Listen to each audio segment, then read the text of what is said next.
தமிழ்நாடு மற்றும் புதுச்சேரியில் இந்த ஆண்டு தென்மேற்கு பருவமழை தொடர்பாக தென்மண்டல வானிலை ஆய்வு மைய தலைவர் அமுதா விளக்கம் அளித்தார். அவருடன் இது தொடர்பாக நமது செய்தியாளர் ரஃபீக் நடத்திய கலந்துரையாடலை பார்க்கலாம். தென்மண்டல தலைவர் அமுதா அவர்கள் தற்போது இருக்கக்கூடிய வானிலை அறிக்கை பற்றி தற்போது தெரிவித்திருக்கிறார். வணக்கம் மேடம். வணக்கம். கோடைக்கால மழை அளவுன்னு பார்த்தீங்கன்னா தமிழகம், புதுச்சேரி மற்றும் காரைக்கால் பகுதிகளிலே 1 மார்ச் முதல் 19 மே இன்றைய தேதி வரைக்கும் நமக்கு பெய்த மழை அளவு பார்த்திங்கன்னா 192.7 மில்லிமீட்டர். அது இயல்பு நிலை மழை அளவுன்னு பார்த்தா அது 101.4 மில்லிமீட்டர். இது இயல்பு நிலையை விட 90% அதிகம்.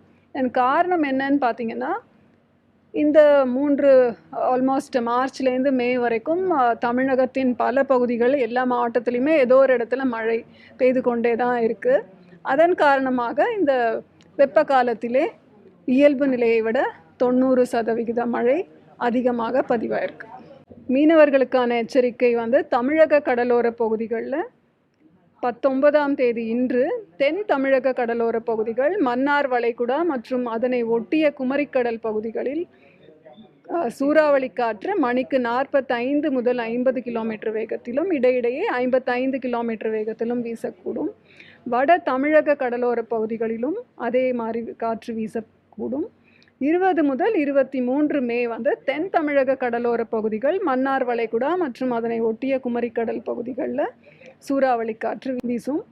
வங்கக்கடல் பகுதின்னு பார்த்தா 19th மே தெற்கு ஆந்திர பகுதிகள், தென்மேற்கு வங்கக்கடலின் வடக்கு பகுதிகள் மற்றும் அதனை ஒட்டிய மத்திய மேற்கு வங்கக்கடல் பகுதிகளில் சூறாவளி காற்று 35 முதல் 45 கிலோமீட்டர் வேகத்திலும் இடையிடையே 55 கிலோமீட்டர் வேகத்திலும் வீசக்கூடும். இந்த குறிப்பிட்ட நாட்களில் மீனவர்கள் கடலுக்குள் செல்ல வேண்டாம் என்று அறிவுறுத்தப்பட்டிருக்கிறார்கள்.